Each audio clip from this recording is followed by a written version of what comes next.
This Plein Air Easton special live event is brought to you by PNC Wealth Management, committed to putting you first. Visit pnc.com to explore what PNC Wealth Management can do for you.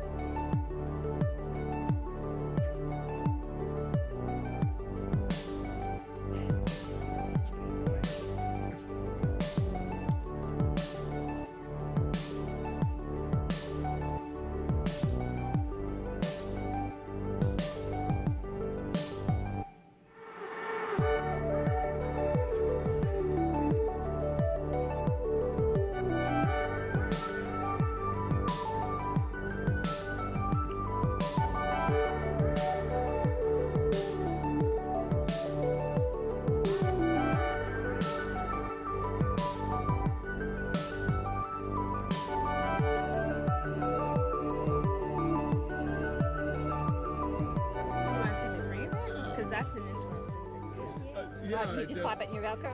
Yeah, my Velcro with my little beady toy.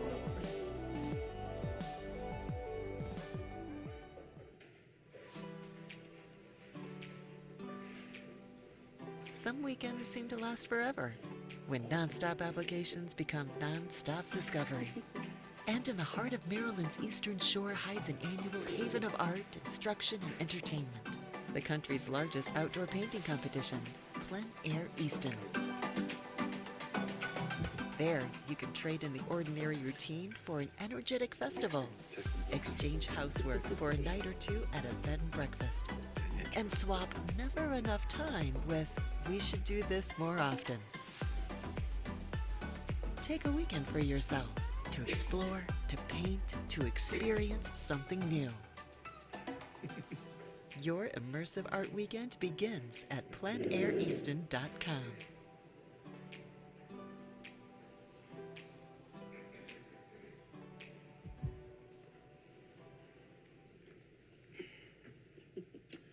Hi, welcome everyone. My name is Tim Wigan, and welcome to a new developing series from the Avalon Foundation called Coffee and Conversations, exploring the world of art.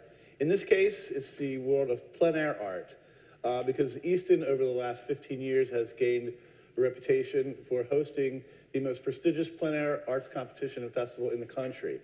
What we're going to do is we're going to talk to a few artists who painted yesterday in the area, and then we're going to discuss their paintings here. After that, we'll take a short break and hear a message from our sponsor, PNC Wealth Management, who's represented here today by Kim Castell.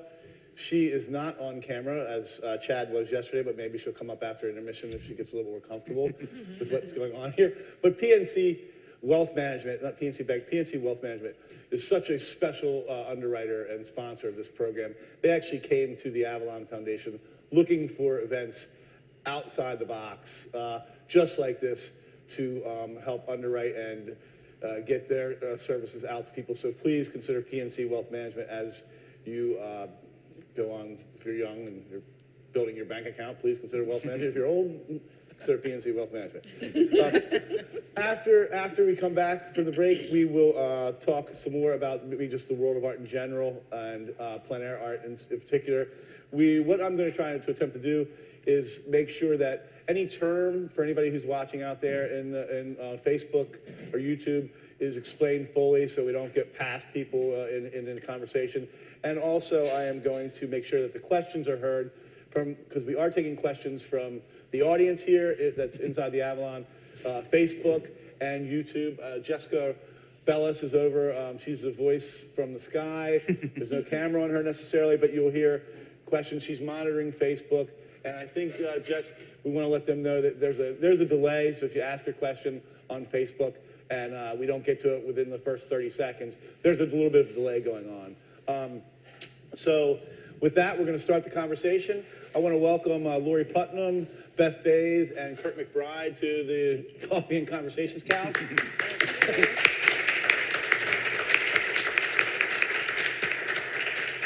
I think the first thing we're going to do is we're going to talk about the paintings that you folks did yesterday. They're hanging on the exhibit that is ever expanding exhibit as we bring in the artists over the course of this week.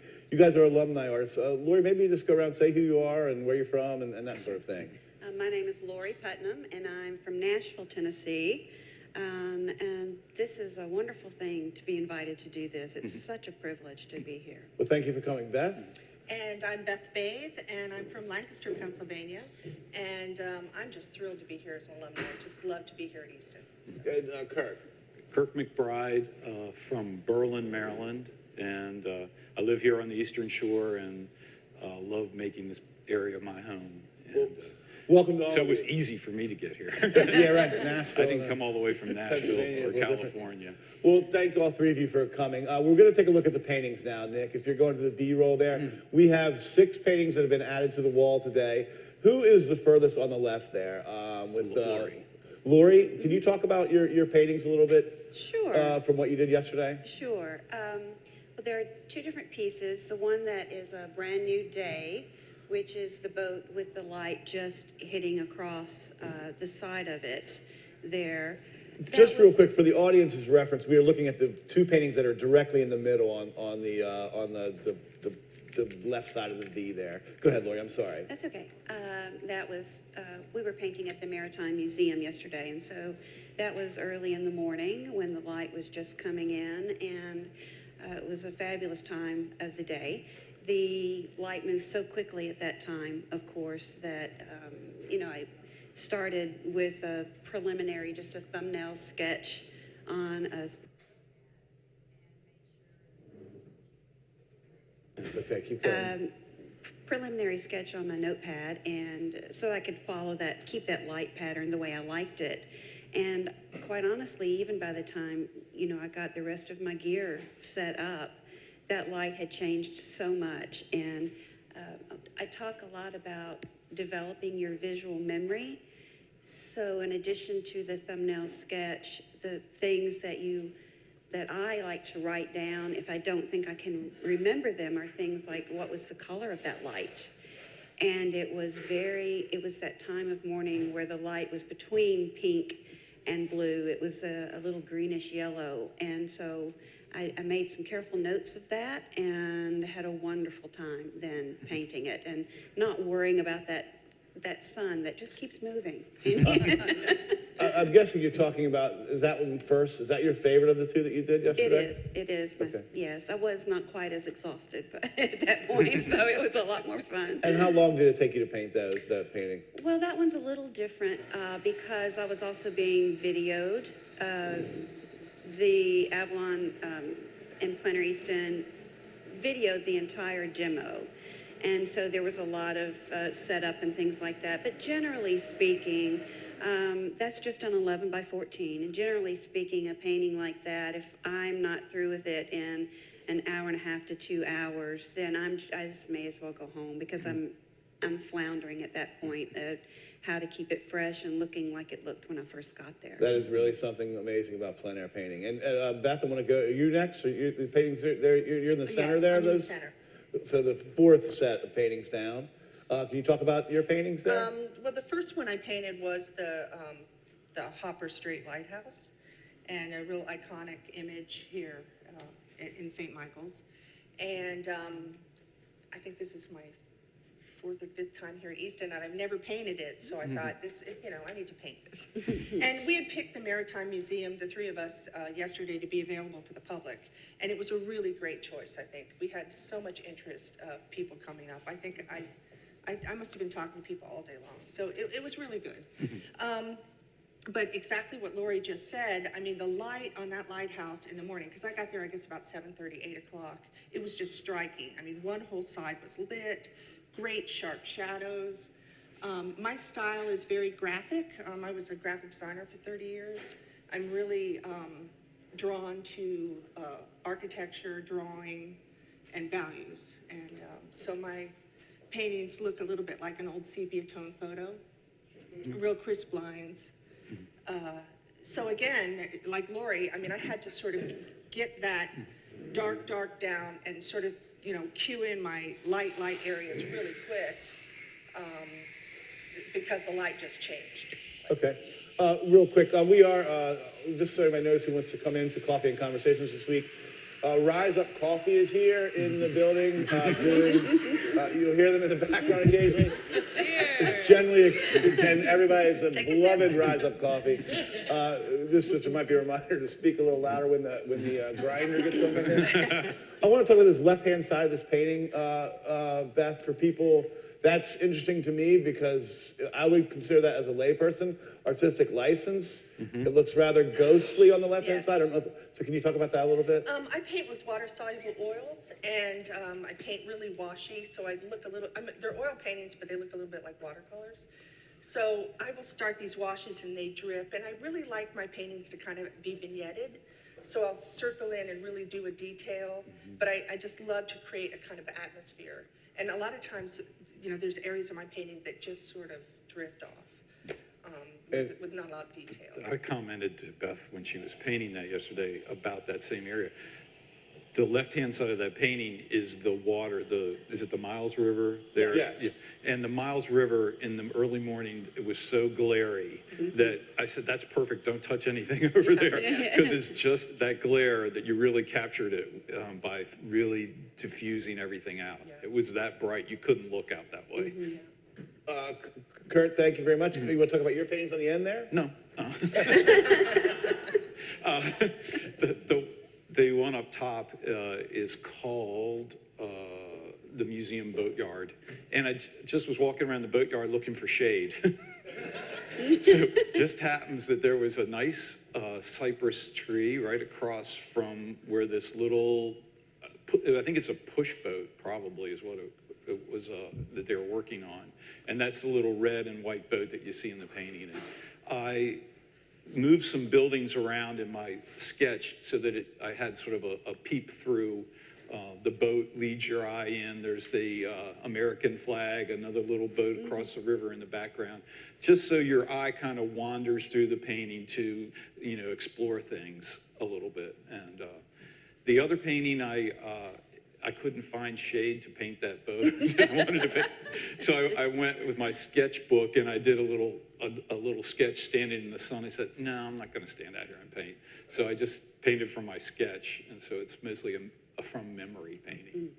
How long did it take you to paint those paintings as well? Like Laura, I don't like to work. I consider my plein air work more like sketches. And an hour and a half is about as much time as I'll put into a small painting like this. If I were one of the people in the main event here, I would work on a larger canvas.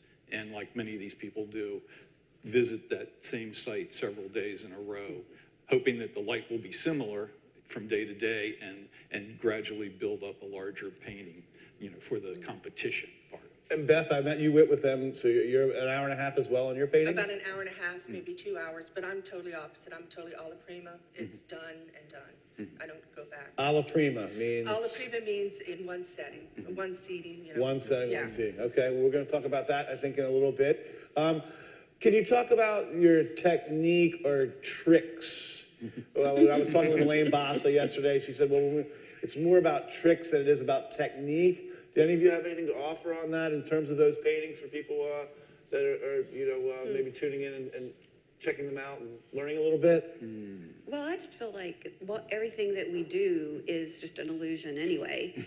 We know that you're starting with this flat surface and giving dimension to people, and you have to know ways, for instance, I call it pushing and pulling, ways to pull things apart with different edges and bring things back together with different edges, and that gives more dimension in your piece, and air and distance. So really, rather than painting particular things, you're painting all of the air around those things. And that's what creates this environment that you can see now on this flat surface. People use a lot of different devices, let's say, for doing that. And that's what makes all of us, individual. Sure. Instead of it just being, well, yeah, if you always do this, and everybody always does that. And that's the beautiful thing about it. And I think the the subject matter, the light of the day dictates how I'm going to paint. Sometimes I paint with a great deal of what's called impasto, or thickness of paint. Thickness. And okay. sometimes I paint oil paintings like they're watercolors almost. I use a lot of thinner and really wash on a lot of the paint until I get to the lighter colors. And it just depends on the atmosphere of the day and what my mood. Beth, what did you do in terms of that on your paintings up there? Well, I sort of paint totally differently than these guys. I paint with these washes, and then I'm a reductive painter, which means that I carve away, and I have props.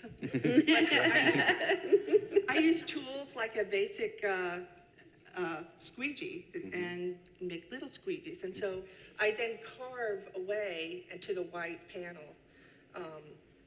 And so I have a lot of tricks, and I paint with my fingers and paper towels. And you have clean windows at your house. I do have clean windows, although not when I'm on away, that's with me. But no, it's really fun. I'll do these drippy washes, and I call it sort of the organic world, you know, where it does its own thing, and I leave a lot of those. And then I'll go back with my tools and carve in the architecture with a man-made tool, and that's like the man-made world. So that's my kind of zen thing. Okay. And put you on the spot here. Which painting is your favorite of those 6? Of those 6? No pressure. You can answer that later. No pressure. Another question that we didn't get to yesterday that we wanted to talk about.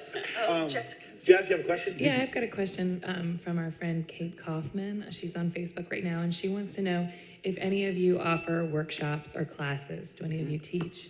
Yes. I am taking a year off from doing much of that. I've been teaching like crazy, and I love to teach. I absolutely love it, and it has become a procrastination tool for getting better at my own craft. And so the only workshops that I will be doing in 2020 is a small set that I do at my private studio in the fall of 2020. And yay. Do you guys offer classes? Do you teach? Do you teach? Yes. In Lancaster? All over. All over. I have one coming up the end of September in Wayne, Pennsylvania. And I also teach in Lancaster, but I've taught in Florida and Charleston. And, so Do you get back to Maryland to teach at all? I actually have a workshop coming up in September at Solomon's Island, Maryland. But I'd love to come and teach in Easton. Kirk? I occasionally teach short workshops. I don't have any on the books right now for the remainder of the year. I'll probably have 1 or 2 next year. I've been sort of getting into this thing of organizing trips with painters where it won't be a workshop trip. It'll be a trip of peers going and having a good time and sharing. I think I learned how to paint by going on trips with other painters and by coming to plein air events, and just the generosity of people sharing what they had learned. And that is the most beneficial thing that I think of in my career. And so I'm trying to organize a trip or 2 every year to get fellow artists together where we can go and not have the pressure of a competition and a show, but just go out and paint and share the experience and share what we know and critique each other. So we're doing that. I'm doing a trip to Italy in October, to Tuscany to do that. Could Kate Kaufman, who asked the question, go with you if you want? I think there No, is. it's full because I tried to get in. We had somebody drop out, so I do have a slot. Okay. I want to ask 2 more questions and maybe get ready to take a break real quick. When you talk about your lessons and your classes that you teach and that sort of thing, we had a video yesterday of John Brandon Sills, who's a painter here, and he was showing the kids that are in the Plein Air Easton painting camp here this week that his first lesson that he taught them, and he was something about the pressure that you put on what is the first lesson that you guys that you offer to somebody who, like me, who would be coming in and really not knowing how to do anything? Well, if it's a plein air workshop, it's going to be different for me than if it's a studio workshop. So in the spirit of what we're talking about, if it's a plein air workshop, the very first thing that I have to get them to do is do a thumbnail sketch with notes on it.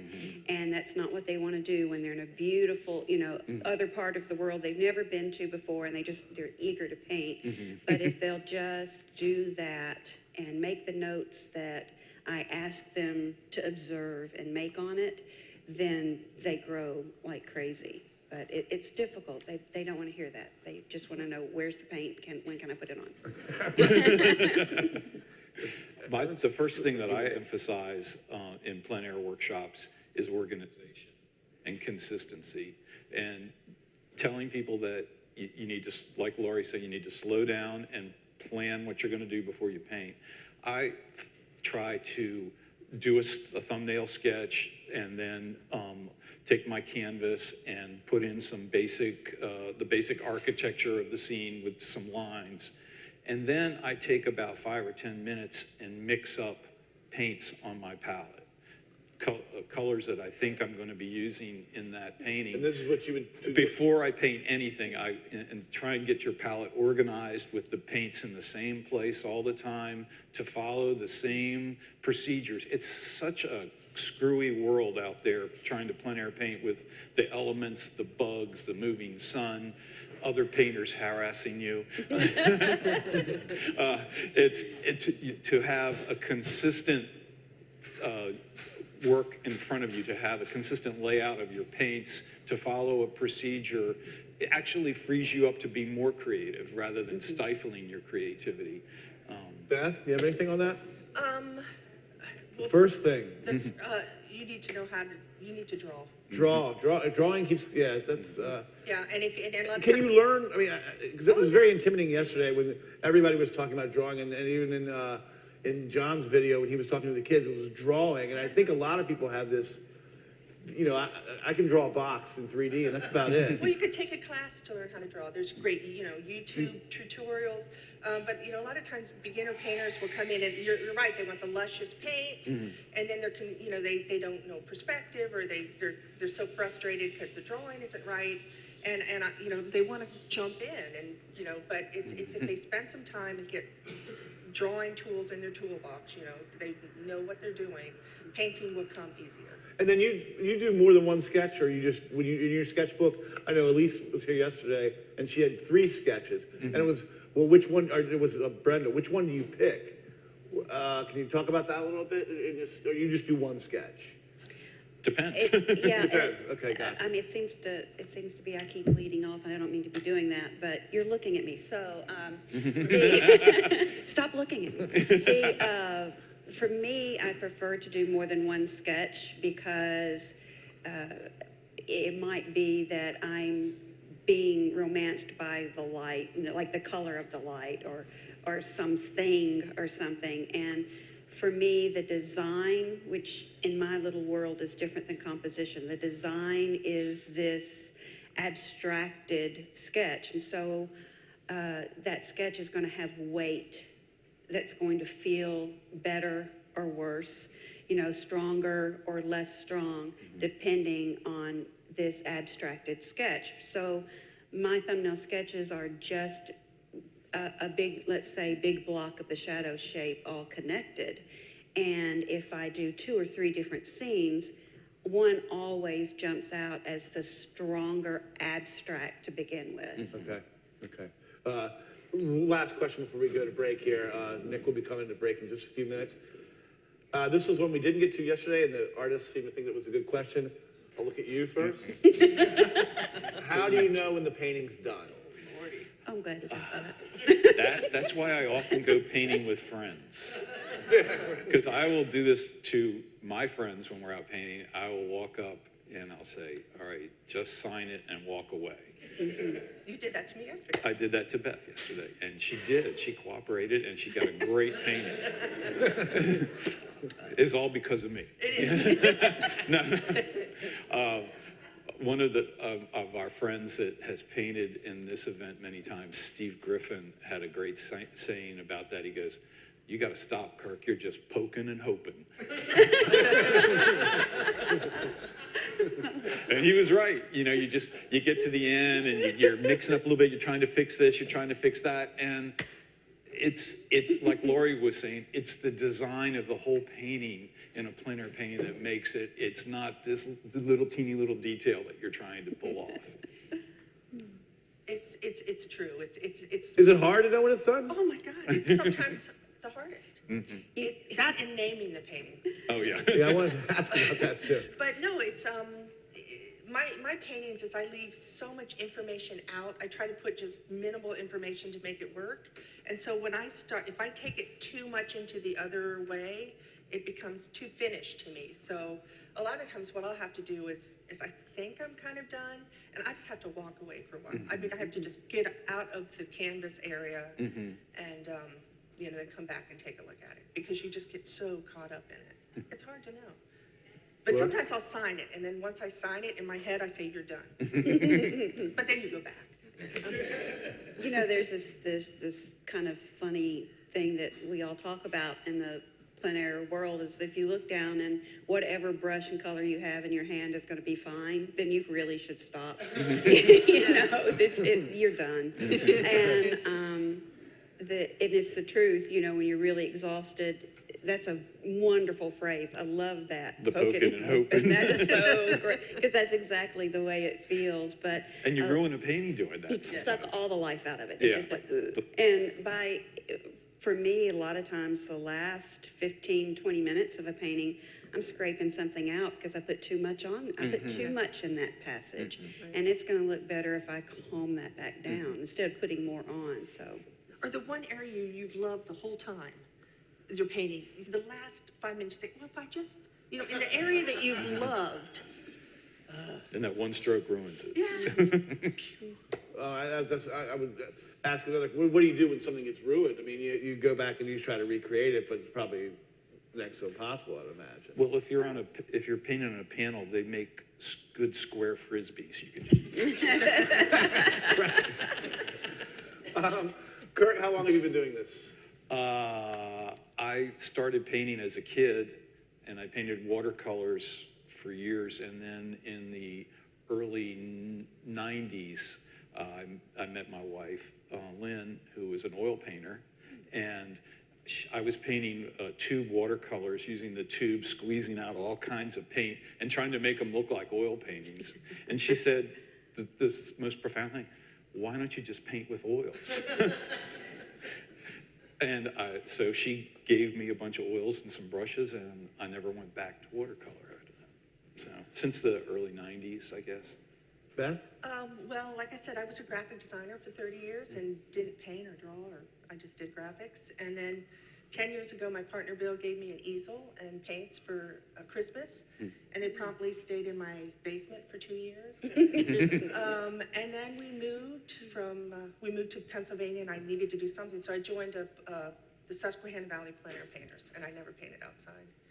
That was 10 years ago, and somebody was telling me about these plein air events, and so I said, well, where should I apply? And they said Easton, and I got in the next year. So Easton was my first plein air, and now I've been doing it for 6, 7 years, and I do 15 to 20 national events a year. Well, it's been wonderful having you here over the last several years. So thank you for getting rid of the graphic design. I don't do that anymore. Lori, how long have you been doing this? I took my first oil class as an adult.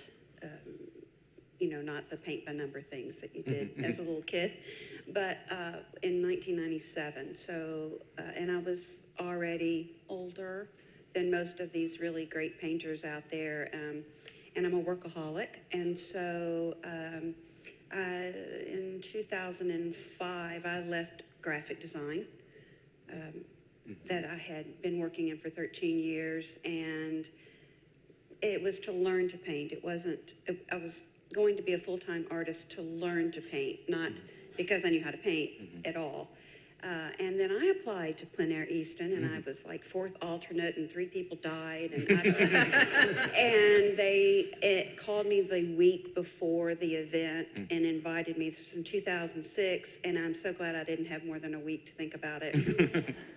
And so I started here as well, and that was a long time ago. Just thinking about that last night, how that time has flown. that now it's number 15 for you guys. I know, Yeah. it's amazing. We are talking in a new series from the Avalon Foundation called Coffee and Conversations with 3 alumni Plein Air Easton painters. We're going to be back in a few minutes after a word from our sponsor and a couple other messages. Our sponsor, PNC Wealth Management. And we'll get into more of the sort of the whole idea of plein air painting in general when we come back. Thanks for watching. We'll be right back.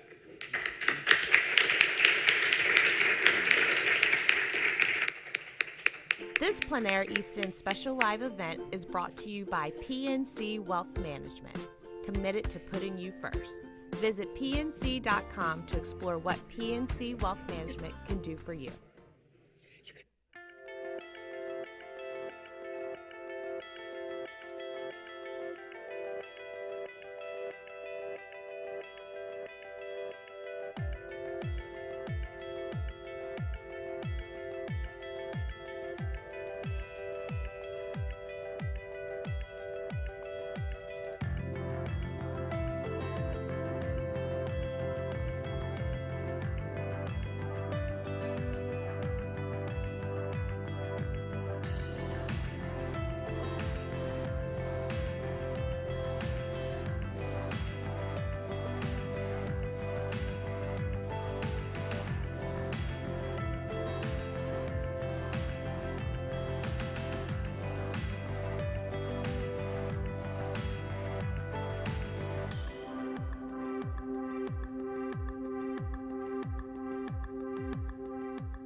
Some weekends seem to last forever when nonstop applications become nonstop discovery. And in the heart of Maryland's Eastern Shore hides an annual haven of art, instruction, and entertainment. The country's largest outdoor painting competition, Plein Air Easton. There, you can trade in the ordinary routine for an energetic festival. Exchange housework for a night or two at a bed and breakfast. And swap never enough time with, we should do this more often. Take a weekend for yourself to explore, to paint, to experience something new. Your immersive art weekend begins at PleinAirEaston.com.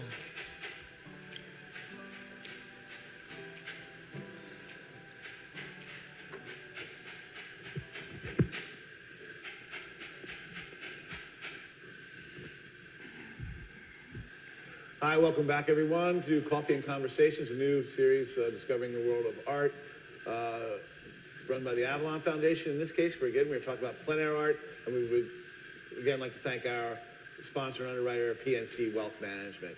We're back here with Lori Putnam, Beth, Bathe, and Kirk McBride. They are veteran plein air painters who've participated in the competition over the last 15 years, several times each, I believe. And thank you guys for coming back, for doing this in general. I want to get into sort of a conversation about what is plein air art. I mean, if somebody says they're a portrait artist, people can kind of understand what that means. If someone says they're an abstract artist, I think most everybody has an opinion on abstract art. Fine art's a little bit harder. Folk art, you can get into some, but people generally have an idea. What is plein air art, or plein air in general?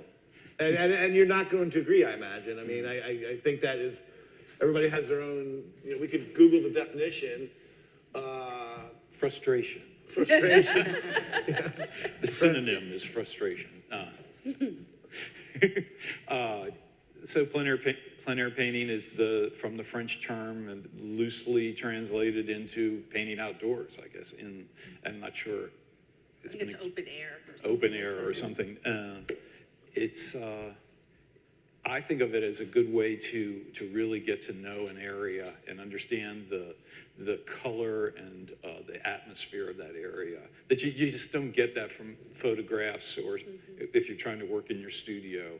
So it's really nice to get outside, and even if you're not getting a finished displayable painting, you're getting information that you can use, and it helps you with your studio painting. in that way. Ladies? Yeah, I think traditionally, back in the day, it was, before photography, it was used as, sketches. The artists would go outside and do sketches so they could go in and do their studio painting. And I think it's sort of emerged now into, a lot of times people are calling it a movement, especially for the plein air competitions.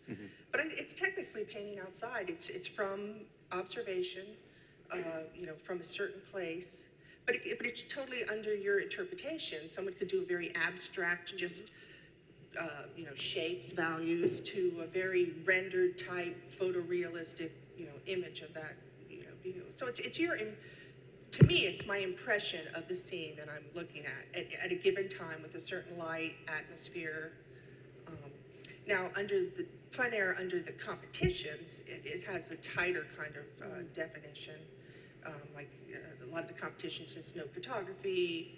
You can't, take it inside to paint. They really want you to be on location and painting. Lauren? Yeah, I do think it is different almost for everybody in this room.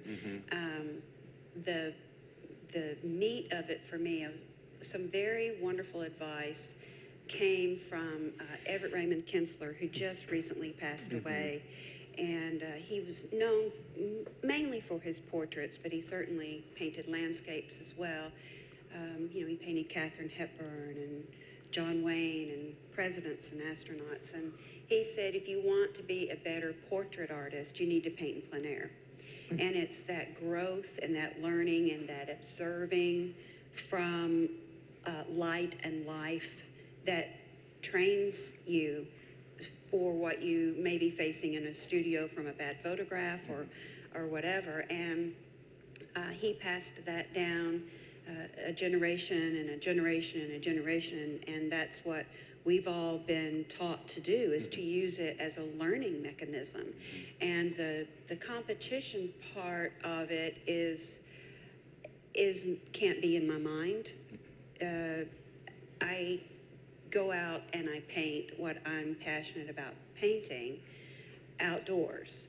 And if that happens to get an award, fine, but the competition thing is a whole other thing. And I think just mostly being aware of what any competition you're in expects and what they don't want you to do or don't mind you doing, then it becomes their definition of what this particular competition is.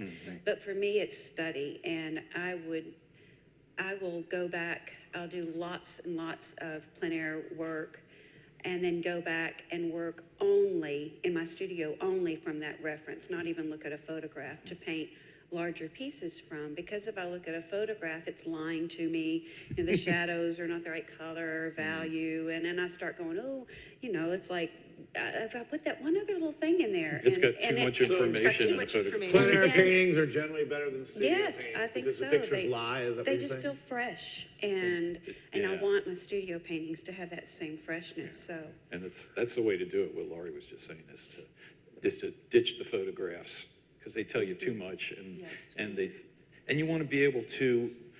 One of the things I like to do plein air painting that took me a long time to get to that point is not recreate that scene in front of me exactly, but to edit it, to move things around, to make a better composition, and not be stuck. And when I first started painting, I had tried to recreate exactly what I saw, and after meeting lots of nice artists that had more experience than me, and I'm watching what they did, and it doesn't really look like that, but it sure looks a lot better the way you painted it. Right. So then it is all right to, change the scene around, and you still have the feeling that you got, and that's what we're all trying to do, is the feeling, the excitement we got at looking at a subject, but it doesn't have to be a photo realistic version of that subject. It's expressing our emotion on that subject. Maybe if we have time, we can get into that a little bit. I want to welcome everybody who's just tuned in. We are here with Laurie Putnam, Beth, Bathe, and Kirk McBride. We're at Coffee and Conversations.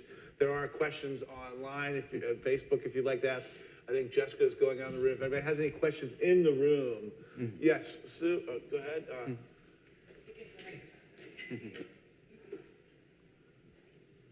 Thank you all. Thank you all so much. We are very privileged to be your audience and to be here. I'm going to leave with all these images and all these words, poking and hoping and romancing the light. I will never forget. I have a very unromantic question, actually. We have Plein Air Easton for 15 years has been a juried competition. We've always had more than 200 artists enter and had a juror, and it's been a different juror every year, and we've had specific reasons we've done that. And a lot of other events are invitational, and so they're different.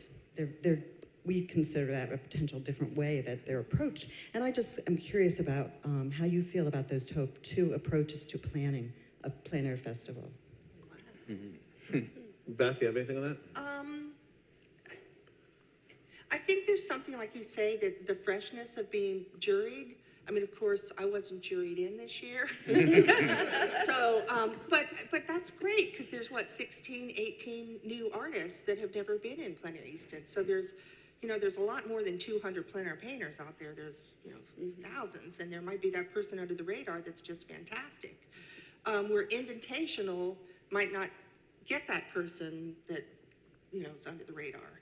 But I do like the invitational too. I think sometimes maybe the invitational, what they do is they look at the whole show, try to develop, different artists, different techniques, different styles. I think there's goodness in both. Lori, you have anything on that? I totally agree with you on that, because I think there are good things about both of those things, both of those ways. For exactly the same reasons, somebody might just come out of the woodwork that wouldn't necessarily even be on anybody's radar, and to get their start here, and be really good for you guys to be the ones to get that person first. It's true. That was me. And, So. Yeah, like us. You're like us. Yeah, you would never get in otherwise. So. But and the fact that there's no guarantee for you to come back the next year is really an interesting, you can't let your ego ever thought, well, right. Some people do. Why is everybody looking at John Sills? Why is everybody looking at him? But, I'm teasing you. But then the invitationals, I know, firsthand also, it's not one person making that decision. It is a large group of people, a board or something, who make those choices, and they do scour for the unknown person to be there. I remember going one year to one, and it was like, you're our wild card. And I wasn't sure that was really a compliment. But, you're hopeful then. You're like, wow, I got invited to that. I can't believe I got invited to that. Do you know who goes to that? Oh my gosh, you know who goes to that? And so I think there's just good for both things. It's just different reasons. Kirk, you have anything on that? Just that the invitationals tend to be a little less competitive once you're there, or at least the way I've approached them when I've been invited. I don't get as nervous about having to create this competitive piece. And so I enjoy that aspect of it a little bit more. But I've done both over the years, and certainly had a lot of fun at all of them. I know we've got another question here. I'd like to ask the panel, how often do you paint plein air on your own time? And is your process different from events? Anyone? Beth? Well, during plein air season, I'm almost at a competition almost every other week, so I'm painting all the time. But when I am home, a lot of times what I try to do when I plein air is I try to do something totally different. Try to shake it up, like paint with color. So try some new techniques and, and grow. And sometimes some of those things stick and sometimes they don't. But I do find when if I'm at home and I haven't painted in a week or 2 weeks, it shows, I think, in my work. I think it's you need to keep the wheels turning. I do. Kirk, do you paint plein air when you're? How much often do you paint plein air when you're not doing competitions? When I travel, almost every trip I take is a plein air painting trip, and I like to travel, and I don't paint unless I have friends coming down. I live in Berlin, Maryland, which is near the Aztec Island National Seashore and Ocean City, Maryland, on the other end of here. And when our friends and sometimes come down to paint, then I'm out painting that area. But I just find that I'm not going out on my own much in the area where I live to paint. But when I travel, that's about all I do is paint. Lori? Yeah, the same thing. I mean, I've been for the last 10 years or so on the road about 4 to 6 months out of the year. And the result is I've gotten to paint in a jillion different countries and jillion different areas, and that's growth, because the light in Sicily is different than the light in Maine, and then the next week you're on the California coast. I mean, you can't help but grow if you are seeing all these different environments. And I rarely get to paint my own place, except the little workshops that I teach in the fall. And that's what I'm looking forward to next year, is exploring where I live, and being able to do that. So the traveling, as Kirk said, I'm always out there. I'm teaching, I've been teaching out there, or it's been a plein air event or something like that, and so I'm always out. Then when I come home, I'm usually really want to take those paintings and really dig into some good big studio stuff, but I'm unpacking, washing, packing, and leaving. And so I'm looking forward to a year to explore my area because it's so beautiful there. So when you talk about these other plein air that you're doing a circuit now, did that circuit exist 15 years ago? Was there a plein air circuit that Easton wasn't aware of because they didn't have a plein air festival? No. So didn't even really exist. Well, it didn't even really exist. Okay, or it existed, but on a much more smaller scale. What has Plein Air Easton as the most prestigious? And I think that years ago it was the biggest. Then after that it was the best, and then it's turned into the most prestigious. I'm going to say it. What has Plein Air Easton? Why has it? How has it? What is it about Plein Air Easton that makes it, where we've got a national reputation in the world of plein air painting, which didn't exist 15 years ago, and now it does, and Easton is the cream of the crop. I think one of the things that really helped Plein Air Easton from the get-go is they didn't build a Plein Air Easton. They hit the ground already going 100 miles an hour. They didn't say, let's just try this one little thing and see if that works, and then we'll maybe try this other little thing, get some people from the community. It came out of the gate winning. It really did. And can we just take a second to congratulate Al Bond and Jessica Bellis? Yeah. On that, please?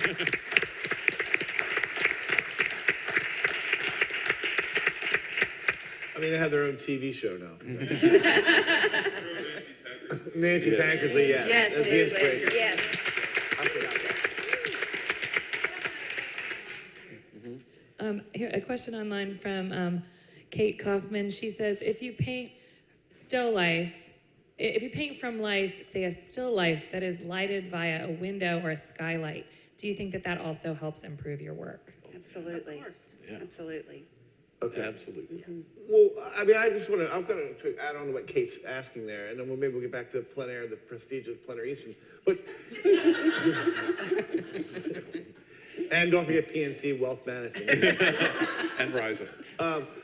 But what was when did we start painting in existence? I mean, how could anything have been other than plein air in natural light? I mean, It just leads me to the belief that plein air painting was actually the first style of painting. If an abstract painting can be a plein air painting as well, then plein air is all encompassing. What would they have painted if they weren't painting in plein air?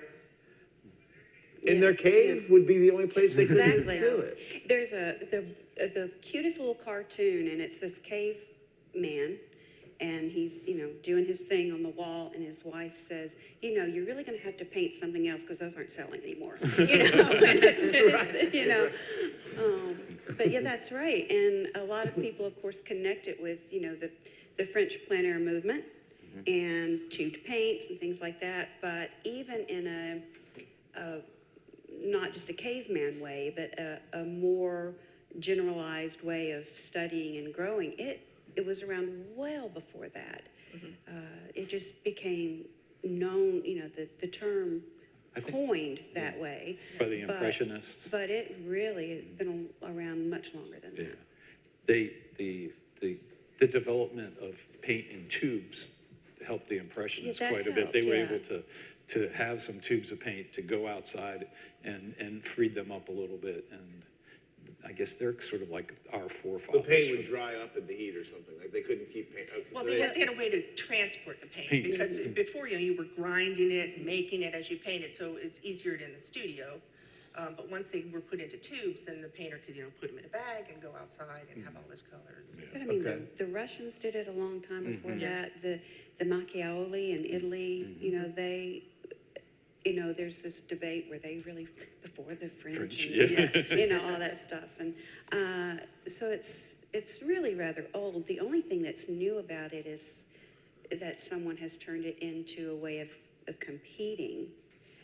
Yeah, Which, it's turned it into a lifestyle too. I think that's so an people odd sport to me, but it's kind of like surfing. It's like a surfing competition. Yeah. We have a question over here. Sure, I wanted to say I think all three of you were great sports. Agreeing on a place to paint, but I just wondered if you can reflect a little bit on the similarities and differences between, saying, oh, that, the lighthouse or that push boat looks nice, I'll paint that. And then when you're at home and you're painting this thing, maybe you've been wanting to paint it for a while, what's it like? How is it similar and different? I think I'll paint that today versus you're at home and I've wanted to paint this for a while. How is it similar and different in your experience? The biggest pressure on plein air painting for me is finding that subject. Once I find a subject that enthralls me, then it's easy to paint. And I've had those days where you're walking around, driving around, and nothing is catching your eye, and that's really frustrating.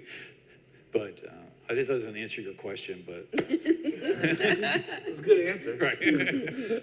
You guys, you want to paint something in your studio that you've been thinking about, but I'll go paint plein air because I may want to do that today, but I'd really rather be back in the studio or painting something else. What are the similarities and differences, I guess, is the way in your approach to that? Well, I'm a little different beast because I'm primarily a plein air painter. I don't do a lot of studio work. Okay. I mean, I do like still lifes and I do a lot of figurative stuff, but I don't do, I mean, I do some, but I really prefer doing plein air. Okay. But I have the same thing as you. I think the thing about the competition that I love, it's like I got to paint something, So a lot of times you'll drive around and you just make it work. But I've driven at home. I've driven around like a whole Sunday. Say I'm gonna go paint. Come home. My husband says, "Where's the painting?" Oh, I didn't paint. Because nothing is like striking you because you're looking for that light and that and I have stacks and stacks of images I want to paint at home. You'll take photos or you do sketches. And you're like, oh, I'm gonna go paint that, and then you don't.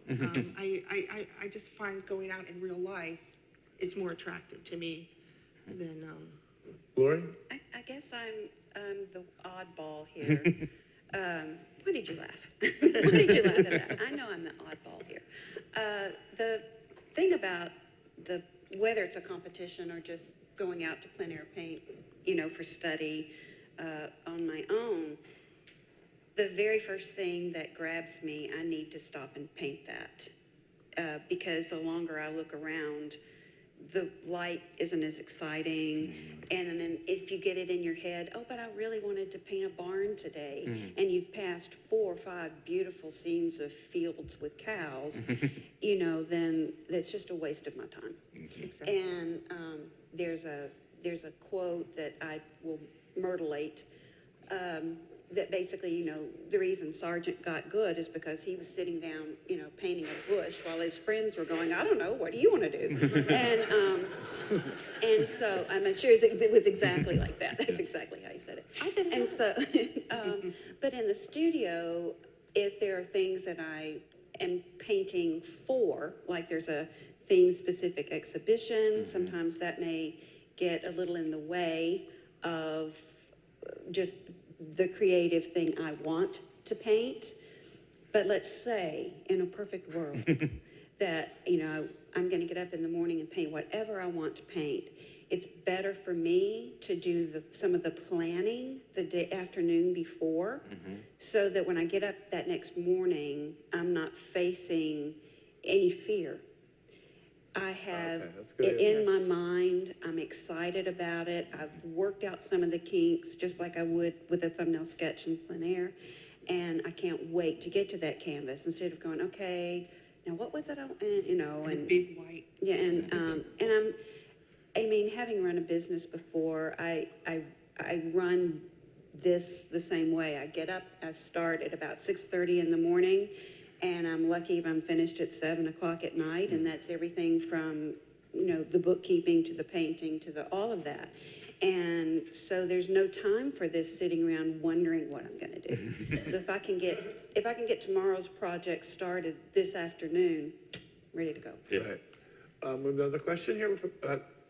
This question is for Beth. I remember your first year here, and you were a very different painter, and your work has evolved into this more contemporary style. Did you experience any frustration or obstacles, or did you second guess yourself? Can you talk about that process of development? Because it's a dramatic and amazing shift. It was really inspiring to watch you go through, and I'm just curious what it felt like for you. Well, I think, especially because you already had sort of a professional career developing at the time. Yeah, I was just a baby painter. You know, I was still learning. I mean, I taken a couple painting classes, but I didn't really know what I was doing.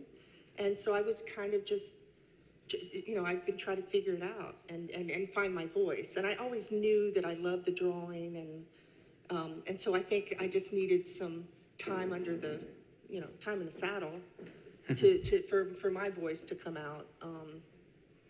And I always, you know, I started painting more high chroma, you know, more full color, and then I turned more into a more tonal palette because I really liked the values and the light, and then, you know, it turned into a much more graphic, you know, representation of it. Is there a time, the length of, let's say in acting, it takes 20 years for somebody to become a good actor. It takes a long time. You should say you had to grow into yourself. And we're all still growing. I mean, I think we're, like I say, you know, like in my own time or whatever, you know, I'm still trying new stuff and trying stuff out and falling on my face. And, so I just think that's part of the process. You know, I sometimes feel like I'm, you know, standing on the edge of the high dive and like, oh God, I hope it's going to work. Right. And, but I've really enjoyed the process. Jess, you have another question? Yeah, hi, good morning.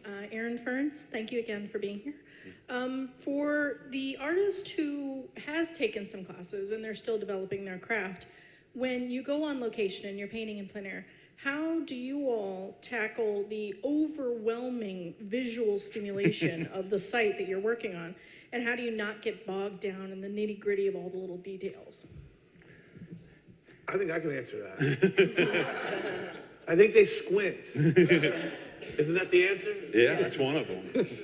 Go ahead. I'm sorry. Go ahead. Yeah, how do you? that's a good They one. were talking about this yesterday. That's a good one. There's so much information when you really start to look at the world. Oh, I think you have to really learn to look at a strong, as I've mentioned earlier, a strong design, a strong abstract design to begin with. and not the little things. And if you have trouble doing that, you know, like let's say your teacher says, you know, make your little rectangle and draw your little design in it, and your design just keeps growing and growing. And, you know, your rectangle's this big, but your sketch is over here on somebody else's panel. Then the best thing for you to do is to start just drawing these big masses, shapes together, and then crop it somewhere that seems interesting. I do that. I do exactly what she says. Do the drawing, and then I will fold it. You know, fold it in a 1x2, like a, you know, 1x2 or square or whatever, and to try to get the best composition. So a lot of times my little sketch will have all the, you know, folds till I find the one that, the composition that I like. When I teach plein air painting workshops, and a person has experienced painting, but in the studio type situation, one of the things I do is have them just take a white paint and say a dark brown paint and mix up 3 values or 4 values of paint, and then just try and create what we call like no-tans, and it's a term for just black and white, or black and white and a couple of shades of gray in between, and just work on, take a piece of scrap canvas and do a bunch of no-tans, and don't spend more than 5 minutes on each one, and just explore what you're looking at and different ways that you can compose it. It's a lot of what Laurie is saying there. And that's a really good exercise to help you get focused on a scene and what's important in that scene, and not all the details, because you're just doing black, white, and maybe a shade of gray in between. With a really big brush, right? Yeah, with a big brush. And 2 more real quick things is they make some really great little tools. They make these little viewfinders, little squares that you could, and you just look through, you know, like, and look at your scene, and it kind of crops it for you. And then I've also had some great tools. You could get red plexiglass. It's you know, real red. And when you look through the scene, it turns it into a no-tan. Yeah. It turns it into the whites and the darks. And you'll be amazed. You're looking through this red plexiglass and something will just hit you. It's like, oh my God, that's going to be it. That pattern is really neat. Yeah, the pattern is really great. So it takes your whole 360-degree world, and it can help you figure out what attracted you to that spot. Real quick, before we get to a couple more questions, we're about going over just a little bit longer than an hour today. We are with Lori Putnam, Beth, Bathe, and Kirk McBride at Coffee and Conversations, sponsored by PNC Wealth Management inside the Avalon Theater. Jess, do you have another question? Oh. And I want to thank you guys. This has been really interesting and very enlightening. But first question is really for Kirk. What was the most challenging thing for you moving from watercolor to oil, because they were such different mediums? I was kind of curious about that. And then I really just wanted to ask a general question about where you're doing a painting and you suddenly have this aha moment that is this is what I want to do. Because you all have these really different styles, and yet you're masters at these styles. And I would kind of like to hear about sort of the time when you went, this is it, this is me, this is my direction. Well, for the first part of that question, when I switched from struggling with watercolors, trying to make them look like oils, and actually took oil paints and go, oh my God, this is so much easier. You can actually wipe things out if they're not working and paint over them. You can mix the colors. They mix a lot better. They don't change when they dry. I said, I think I've painted 3 or 4 watercolor paintings since that first one. You hate watercolors? I don't hate them. It's just just that I really appreciate someone that can do watercolors well now, and really appreciate what they're able to do. And I really love oils right from the very first time I painted in them. Second question, which was, when did you say, aha, this is it? I'll let you know when I get there. Good answer. And world peace. What was it again, John? What was the question again? It was really about that you had such different styles that everyone had to kind of settle on, you know, like Beth does these beautifully luminous wash pieces, and there had to be a moment where I want to go to thin paint, the wash paint, You know, whereas Laurie and Kirk are more pastel and stuff like that. And there are all these different avenues. But there must have been something that like jumped out at you when you saw that technique and just resonated in here. How did you find your technique? I can say, honestly, I'm not where I want to be at all. I want to be, it's here. It's just not here. But I can say, I studied for a couple of years with a man who was very, very good at doing super realistic, tightly rendered, no brush stroke, monochromatic, chiaroscuro, still life stuff. And glazing and things. And I did that to learn how to do it and to sort of prove to myself that, you know, if I am just painting as a loose artist, is it because I can't draw?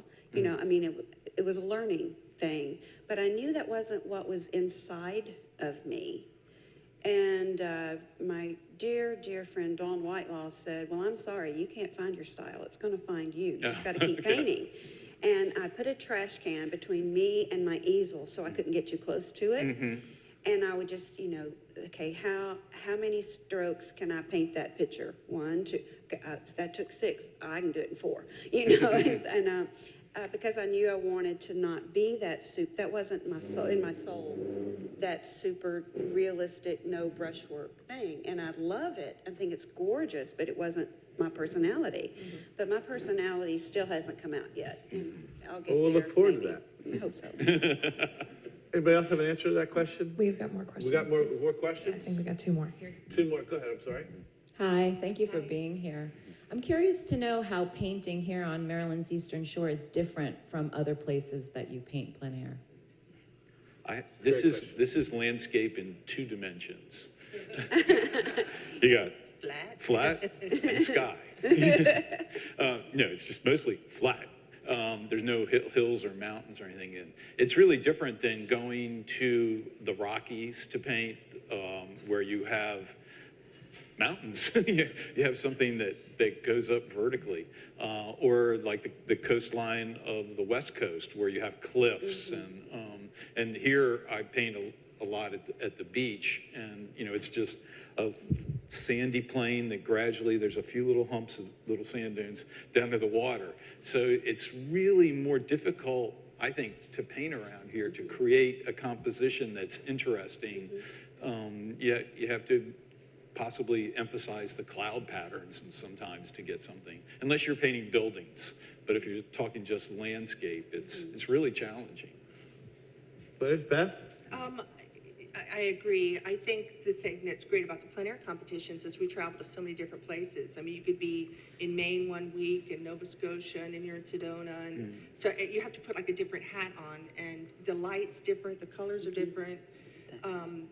But what I love about it, and Kirk alluded to this earlier question, is you really become like a regionalist painter for that week. You really need to absorb that area, and you know, because like here you have the crabbers and the crabbing boats and the you know, the docks are different. I mean, it's the water, the light looks different. You know, the shoreline's different, and so you really immerse yourself in that region for that week.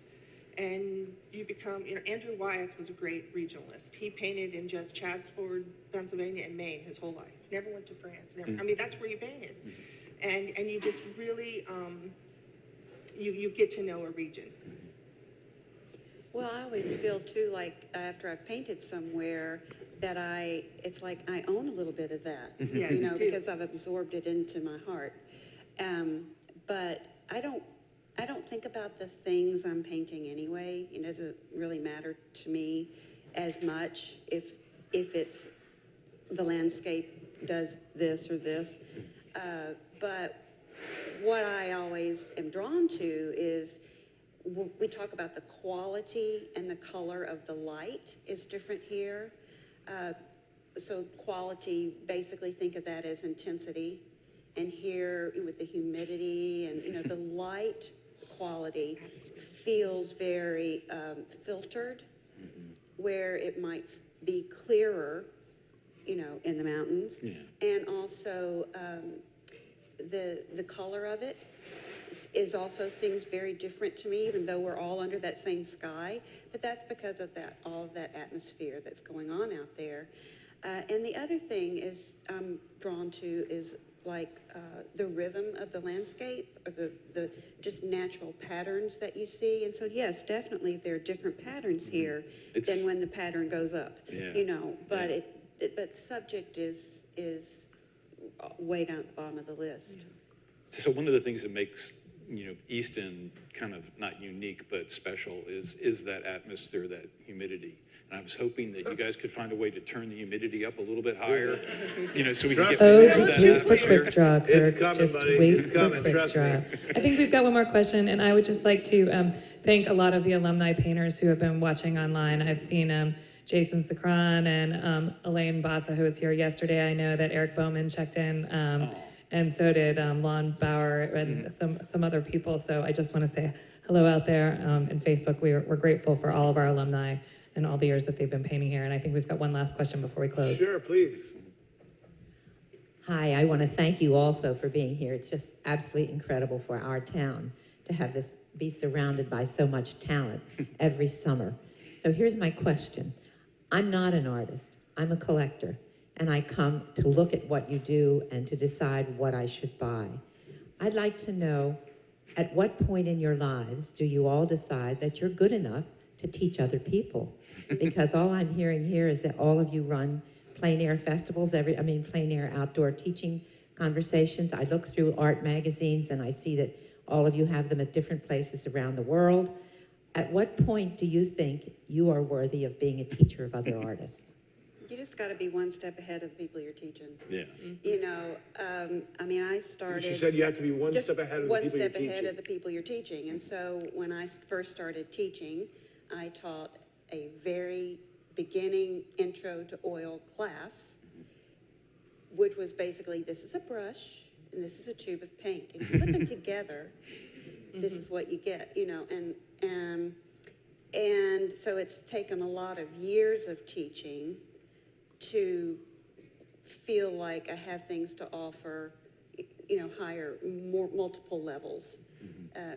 But I still really stress that, particularly oil paint, there's so many different ways to do it that are not wrong.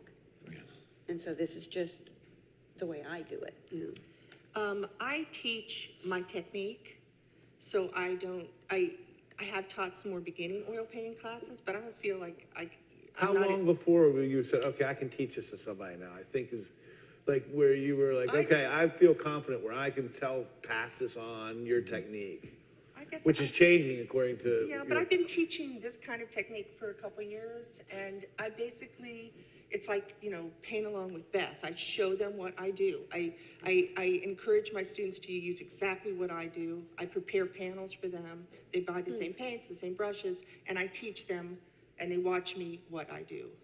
I'm not teaching, you know, basic color theory or color mixing, because that's not what I do. So that's the exact opposite of what I do. So basically people take my workshop because they are interested in my paintings, and I want to show them that style, in that style. And when I teach the plein air painting workshops, I say, I don't want you to paint like me, I want you to be able to paint like yourself. But I think what helped me a lot is one thing I learned in one of the first workshops I took was being organized and following, no matter what style you did, following the same organization and the same sort of not techniques, but the same one step after another to kind of work your way through a painting, like start with a sketch and everything. And that's what I try and emphasize. You paint it however you want, and everybody sees the light different, everybody's sense of color is different, everybody's, what they like is different. So, but if you can make this frustratingly hard thing, plein air painting, into something that's a little bit easier, you're going to have more fun and you're going to have better results. And if I could add just one real quick thing, it's just because I teach what I do, I love it when someone comes away with just a piece of what I do. You know, like they decide they want to use this little rubber squeegee and then, you know, paint full chroma grade. I mean, it's just another, we talk a lot about tools in our toolbox, you know, drawing and color mixing. You have all these tools, and then it's how you use your tool, how you use what you've learned to find your voice. I think that's what's great. And I think also the longer you teach, then the more artists of different stages in their development know if you are an appropriate level to teach them anything or not. I mean, the best painters out there will still take a workshop from one of their best friends because they know there's something they could get. You're always going to find something. They let that ego out of the way, you know, and a beginner may be intimidated by a teacher that's of a certain level. So generally on our websites, at least I know I do, I have the level listed so people know if they're just going to be like when they get there, or if it, you know, beginners can come. And so. Well, I'm impressed with the wonderful artists that I see sitting around this audience who are here listening to all of you and learning, I'm sure. So thank you again for being here. Thank you. All right. Thank you very much. I have one final question, it's rather simple and quick. What is your favorite color? I think it was red yesterday, and some days it's turquoise. Okay. Beth? Oh, favorite color or favorite paint color? Favorite color? Well, paint colors and colors. Yeah, it can be cadmium, light red 3, whatever. You can say anything. Well, I guess the color that I paint with the most is raw umber. It's kind of Lori? a drab color. I like red dots. Those I are like really red good. dots, too. They mean sales. Smart girl. Thank you all very much for watching. Thanks for having us. This has been Coffee and Conversations inside the Avalon Foundation. Red dot. We're doing this 2 more days. We'll be here Wednesday and Thursday with 2 artists who are painting in Easton, 3 artists who are painting in Easton today and tomorrow. They're painting today in Easton. They'll be coming back to talk about their paintings. Their paintings will go up in the exhibit. These images, the artwork up there are for sale. They are available for viewing all week long through the end of the festival inside the Avalon Foundation.